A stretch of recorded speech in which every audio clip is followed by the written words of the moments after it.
Bonjour à toutes et à tous et bienvenue dans ce Facebook Live en clair spécial aujourd'hui pour la journée consacrée à la lutte contre les violences faites aux femmes. Bonjour Frédérique Marx. Bonjour. Je reçois aujourd'hui Frédérique qui est fondatrice de Women Safe, qui est une association engagée dans la lutte contre les violences faites aux femmes et particulièrement, comme je vous l'ai dit, dans cette journée d'élimination des violences faites aux femmes. Donc Frédérique, merci de votre engagement et je vais commencer tout de suite par une première question à votre égard. Quelle relation vous entretenez avec la police nationale ? Alors cette association, je l'ai ouverte il y a 8 ans et je ne pouvais pas m'imaginer un jour faire cette espèce d'échange précieux pour nous et qui démontre en fait cette bonne relation avec la police nationale.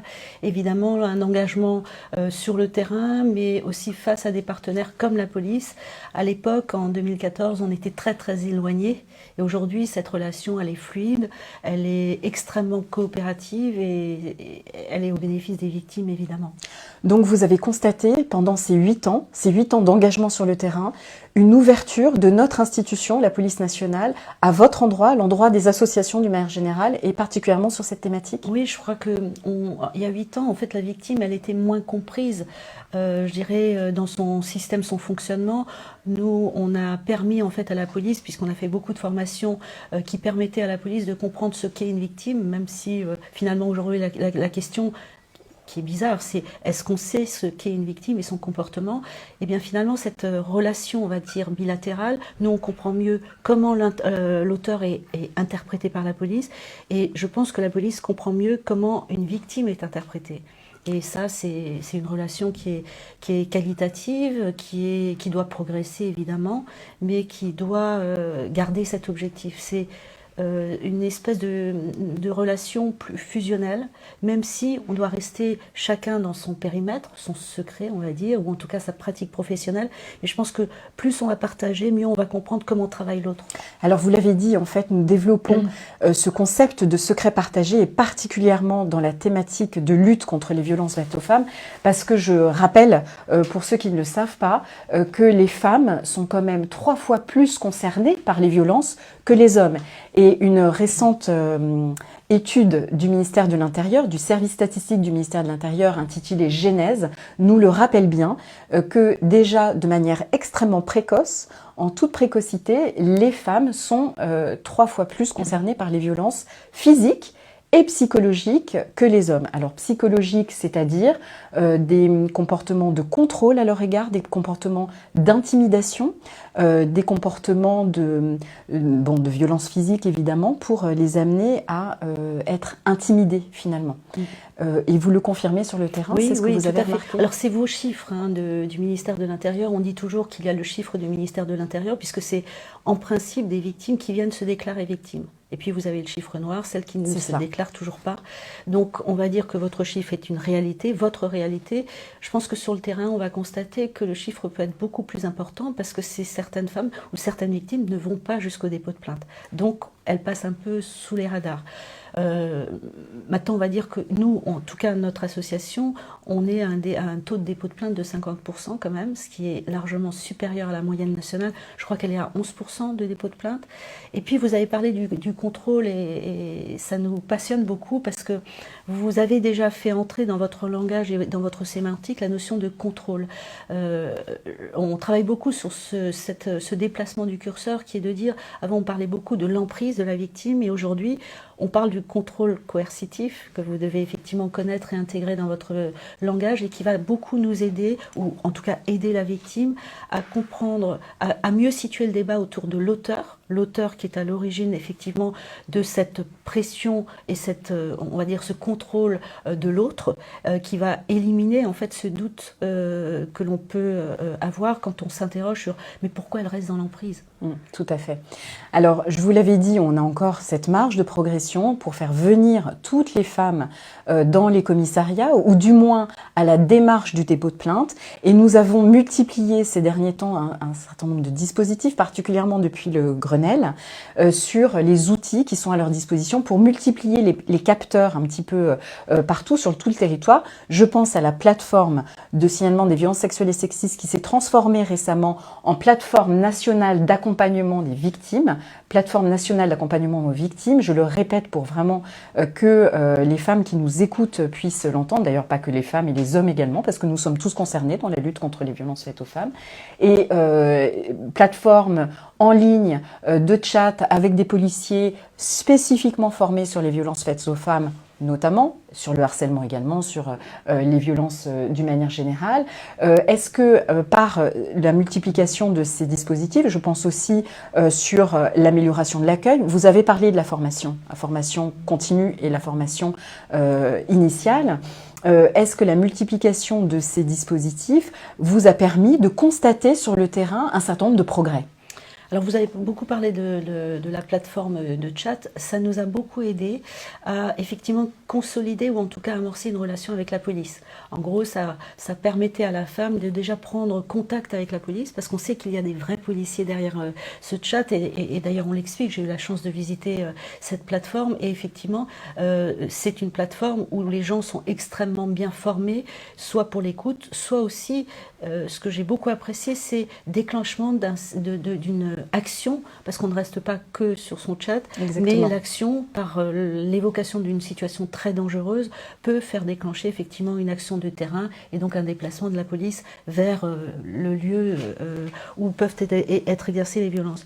Vous parlez des outils, je pense qu'aujourd'hui, c'est vraiment un travail que vous avez à faire, et je me permets de le dire avec beaucoup de bienveillance, c'est que je ne pense pas que tous les commissariats soient au courant de tous ces outils que vous déployez, qu'ils soient de signalement dans un commissariat, parce que vous avez parlé des couleurs et vous l'expliquerez mieux que moi, mais j'ai entendu parler de ça. Peu de femmes nous disent avoir bénéficié de ces outils. Alors justement, je reviens juste là-dessus pour expliquer à tout le monde. Exactement, pardon. Non, pas de souci. Vous parlez et vous évoquez le tableau accueil confidentialité, qui consiste en quoi ? Tout simplement, lorsqu'on arrive dans un commissariat, avoir un panneau à l'accueil avec une pastille bleue et une pastille orange, et sur la pastille orange, lorsqu'on la montre discrètement à l'accueil et qu'on ne veut pas exposer ses difficultés intimes face à un personnel de l'accueil ou surtout au public qui est dans les accueils du commissariat, discrètement, on appose sa main sur la pastille orange, c'est le tableau accueil confidentialité, et de cette manière, vous prévenez l'agent d'accueil pour être prise en charge de manière confidentielle, à la fois pour expliquer votre problème et pour le dépôt de plainte, et pour être orienté par la suite sur des personnels spécialisés en lutte contre les violences faites aux femmes, en lutte contre les violences intrafamiliales et sur des thématiques véritablement intimes. Donc vous dites qu'effectivement, peut-être tous les commissariats n'ont pas eu ce réflexe encore, mais c'est un tableau et c'est des outils, d'une manière générale, qui vraiment généralisés, qui ont vocation à l'être et et on est là aussi pour ça, on doit en parler pour pouvoir vraiment que ce soit complet et que ce soit un process qui soit complètement sécurisé pour toutes et pour tous. Moi je pense que là vous répondez à un principe de configuration des commissariats, parce que c'est vrai que la confidentialité n'existait pas, le fait que vous ayez mis finalement un outil qui est simple, parce qu'il n'a pas besoin d'être une technologie, le fait d'utiliser des couleurs, etc., devrait être simple à adapter dans chaque commissariat. C'est ce que reprochaient les associations dans l'accueil des femmes, qui disaient que les femmes étaient souvent signalées comme des victimes parce que la salle d'attente est commune entre quelqu'un qui vient déposer plainte pour un vol de clé et quelqu'un qui vient se signaler dans les violences. Je crois qu'il faut comprendre aussi que la victime subit, d'abord elle a honte de le faire, je crois qu'il ne faut pas se dire que le commissariat est un lieu habituel, la plupart du temps on pourrait ne jamais rentrer dans un commissariat, donc il faut que ces outils d'abord ils soient vraiment réellement installés dans les commissariats, ce soit plus un mythe, parce que nous on le dit aux femmes, voilà, il y a des outils, etc. Il faut que ce soit une réalité pour les femmes, pour que ça devienne effectivement un lieu rassurant. C'est tout à fait une volonté de l'institution de faire en sorte que l'accueil des victimes soit le plus large possible. Alors je rappelle à ceux qui nous regardent que le principe du live est de poser des questions, donc n'hésitez pas, nous avons déjà un certain nombre de questions qui nous arrivent, donc nous allons y répondre et nous sommes là pour ça, et nous avons beaucoup de chance aujourd'hui de recevoir Frédérique qui est la fondatrice encore une fois de Women Safe et qui est engagée au quotidien dans la lutte contre les violences faites aux femmes. Alors Frédérique, nous avons une question qui est arrivée. Est-ce que vous constatez qu'il y a de plus en plus de femmes qui font appel à vous d'une manière générale ces dernières années. Notamment, je pense au bilan des 5 ans du hashtag MeToo. Est-ce que vous pouvez nous en dire 2 mots? Alors oui, l'augmentation, enfin on va dire que les chiffres ne baissent pas, plutôt que de parler d'augmentation, parce qu'à un moment donné, on arrive effectivement dans un constat où les femmes sont mieux informées, arrivent à plus libérer leurs paroles, mais nous, on est un dispositif qui traitons, on est dans le curatif. Ce qu'on dit, en fait, pour les dépôts de plainte, puisque c'est ça le sujet, en fait, des femmes qui disent, mais finalement, j'ai déposé plainte, mais mon dépôt de plainte a été classé sans suite, on leur dit souvent, et surtout quand les violences sont un peu différées, dans le sens, quand c'est un inceste ou un viol, et que l'événement a eu lieu il y a quelques semaines, il faut prendre le temps de mieux travailler le dépôt de plainte. Attention, on ne rédige pas un dépôt de plainte pour la dame, parce que sinon ce serait effectivement prendre sa parole, c'est lui permettre de mieux réfléchir à comment elle doit finalement poser le contexte, et puis peut-être le rendre plus factuel, parce que le plaintier, celui qui reçoit la plainte, il doit comprendre. Et souvent c'est un peu on va dire le défaut qu'ont eu ces femmes de se précipiter dans un commissariat et de ne pas être comprises, parce qu'elles sont traumatisées. Exactement. Alors, je pense qu'il faut encourager ces femmes à ouvrir la porte d'un commissariat. Je tiens à dire que lors du dépôt de plainte, nous avons développé tout un tas d'outils pour aider les plaintiers, justement, à prendre ces plaintes. Je pense à la grille d'évaluation du danger, qui est une grille sur laquelle on coche un certain nombre de critères pour savoir quel est le degré de dangerosité auquel a faire face la victime. Et puis aussi au fait d'être prise en charge, on l'a dit, hein, avec des personnes qui ont été dûment formées, spécialisées, à l'écoute, à l'empathie, au fait qu'il y a une spécificité dans ce type d'infraction, de criminalité, et qu'il faut avoir été formé pour cela. De manière assez multidisciplinaire, et d'ailleurs on développe aussi une approche multidisciplinaire. On a développé également des plaintes types en la matière. Nous avons une référente nationale que nous allons voir tout à l'heure dans un prochain live à 17h qui va nous expliquer tous ces dispositifs et les progrès qu'on a pu faire. Tout cela doit concourir à encore plus nous faire progresser et inciter ces femmes à ouvrir les portes d'un commissariat. Donc oui, vous avez raison, il y a encore des progrès et nous nous y attelons pour pouvoir réfléchir ensemble et de conserver ça. Merci de l'avoir noté dès le départ pour qu'on puisse faire avancer puisqu'on est dans un collectif. La police nationale, je me permets cette digression, est au cœur de la société, elle a toujours été et elle doit être le plus au plus près justement de ses attentes et des attentes sociétales. Et puis, je crois que vous avez un métier qui est d'autant plus difficile que souvent on est toujours en défiance parce qu'on se dit finalement la police traite en fait on va dire l'interpellation de l'auteur, mais les victimes se disent pas suffisamment considérées comme des femmes qui ont besoin d'avoir un peu plus d'empathie. Donc je pense que ces métiers, enfin le métier le nôtre, celui qui est de rentrer immédiatement dans l'empathie, les femmes ressentent votre métier avec moins d'empathie parce que vous cherchez effectivement à dénouer la situation, mais avec des questions qu'elles ne comprennent pas toujours. Voilà. Et je pense que vous avez aussi amélioré par cette grille la manière de formuler les choses. C'est toute la problématique de la preuve, puisque nous devons... on a l'habitude de dire qu'on instruit à charge et à décharge, mais aussi au niveau de l'enquête, nous devons obtenir des éléments de preuve qui sont parfois un petit peu objectifs et qui peuvent être ressentis comme un manque d'empathie. Ce n'est pas le cas, et c'est souvent pour obtenir les éléments. Quoi qu'il en soit, il faut faire preuve de cette empathie pour pouvoir recueillir aussi un maximum d'éléments et faire ensuite la part des choses avec les magistrats, bien évidemment. Nous avons une question qui est assez intéressante. Alors, je tiens à préciser que, je viens de le voir là, nous avons énormément de témoignages qui nous arrivent sur le Facebook Live. Merci à toutes et à tous de nous transmettre ces témoignages. On comprend très bien qu'il y a un fort besoin d'écoute, un fort besoin de ressenti et de nous faire partager ces témoignages. Alors, nous ne pourrons pas répondre à tous ces témoignages. Par contre, nous avons des questions. Par exemple, la plupart des femmes ne portent pas plainte aussi parce qu'il y a des enfants. Et cela peut faire peur de porter plainte et de se retrouver seule face à ces situations. En fait, le fait d'avoir, je me permets de reformuler cette question aussi, qui est plus un témoignage qu'une question, mais le fait, peut-être que vous le ressentez, d'avoir des enfants empêche aussi les femmes à faire cette démarche pour vouloir en fait protéger l'enfant. Mais est-ce que ce n'est pas finalement contre-productif pour eux? Ben non, moi je pense qu'en tant qu'association, je dirais que c'est plutôt le contraire. Les femmes commencent à porter plainte parce qu'elles voient que leurs enfants sont en danger.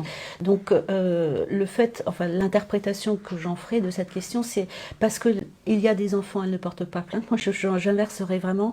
Je pense que les enfants prennent conscience des violences, les femmes prennent conscience des violences qu'elles subissent à partir du moment où ça touche les enfants. Et c'est une prise de conscience qui révèle évidemment des violences qui sont certes, on va dire conjugales, mais en fait elles se développent dans l'intrafamilial puisque l'enfant est témoin. Et ça, les femmes, elles sont tout à fait conscientes qu'elles ont besoin, qu'elles doivent agir parce qu'elles côtoient aussi d'autres univers, le social, elles viennent voir des associations et là on les alerte sur le fait qu'elles ne protègent pas leurs enfants. Et c'est peut-être là qu'elles basculent sur ce besoin de signaler qu'elles vivent des violences. Donc, faisons confiance à ces femmes. Simplement, moi je pense que, et vous l'avez dit dans la manière d'accueillir, c'est que quand elles arrivent, le sujet, le principal mot que vous devez vous avoir dans les premiers mots avec lesquels vous les abordez, et c'est ce que nous faisons dans l'association, c'est « je vous crois ».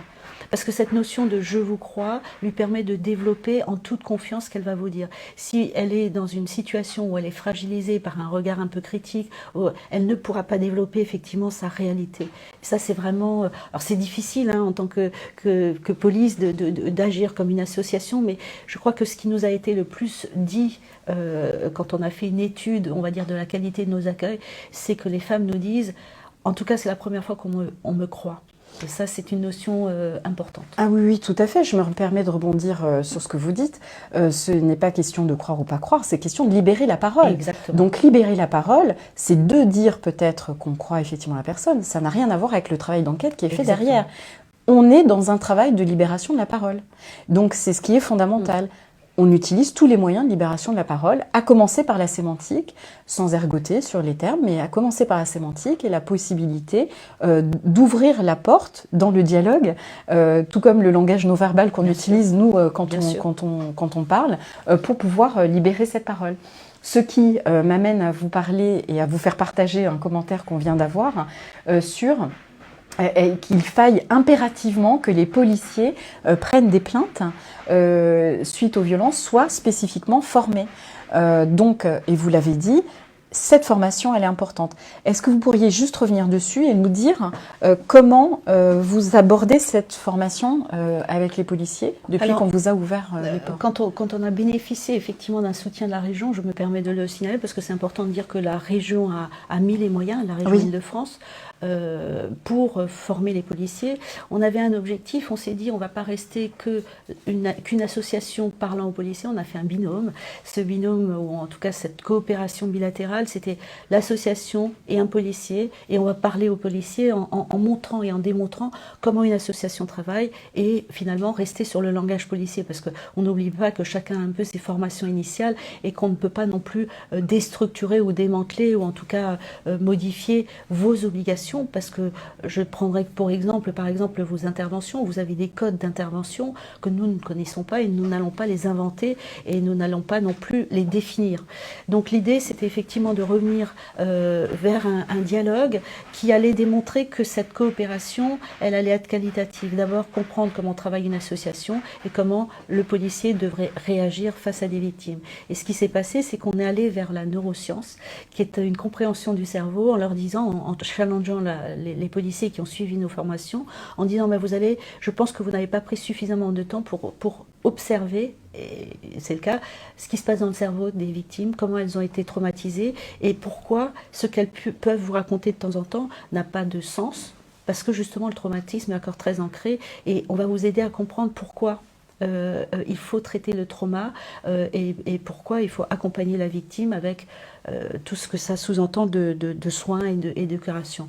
Et donc cet aspect neurosciences a été abordé donc avec notre psychologue Marie Larue qui effectivement a abordé le fonctionnement du cerveau et les impacts sur le cerveau à chaque traumatisme. Moi j'aime bien relever une phrase qu'avait dit un médecin un jour parce qu'on parle peu des enfants mais en tout cas parce que c'est la journée des violences faites aux femmes, mais les enfants par exemple, c'est un médecin qui disait en fait un enfant qui est témoin de violences conjugales, donc dans l'intrafamilial, c'est comme s'il avait un accident de voiture tous les jours. Donc on voit bien combien ce traumatisme, il s'inscrit dans le cerveau et il va conditionner le comportement de l'enfant qui deviendra adulte avec un impact fort. Bien sûr, on sait que ce sont les stress répétés qu'ils subissent qui font ancrer in fine un stress post-traumatique. Exactement. Je me permets d'utiliser peut-être des termes qui ne sont pas de mon ressort, mais c'est comme ça que je les ai compris. Si vous me le confirmez, tant mieux. Pour un stress post-traumatique qui va s'inscrire dans la durée. Et on le vit même en titre de policier dans nos propres missions. C'est exactement la même chose. Des stress répétés qui peuvent conduire in fine à des stress beaucoup plus importants dans la durée. Alors nous avons beaucoup de messages de soutien. Alors merci à toutes et à tous, y compris aux associations, et je pense que ça vous est destiné. Alors merci pour cela. Il est 15h20, En clair va se terminer. Je voudrais juste préciser que la police nationale sur ce sujet représente, opère et réalise en fait 355 000 opérations liées à ce type d'infraction de violence faites aux femmes et de violence intrafamiliale d'une manière générale par an, que ça représente 600 procédures judiciaires par jour, ce qui est extrêmement important. Donc nous ne lâchons rien, nous restons évidemment mobilisés sur cette question qui est devenue une délinquance de masse et qui est traitée avec toute la mobilisation qui est nécessaire et qui nous concerne toutes et tous. J'insiste bien encore là-dessus. Alors je vous donne rendez-vous tout à l'heure à 17h pour le nouveau live En clair spécifiquement dédié en cette journée de lutte contre les violences faites aux femmes avec notre référente nationale sur cette thématique, Gabrielle Azan. À tout à l'heure. Merci Frédéric. Merci.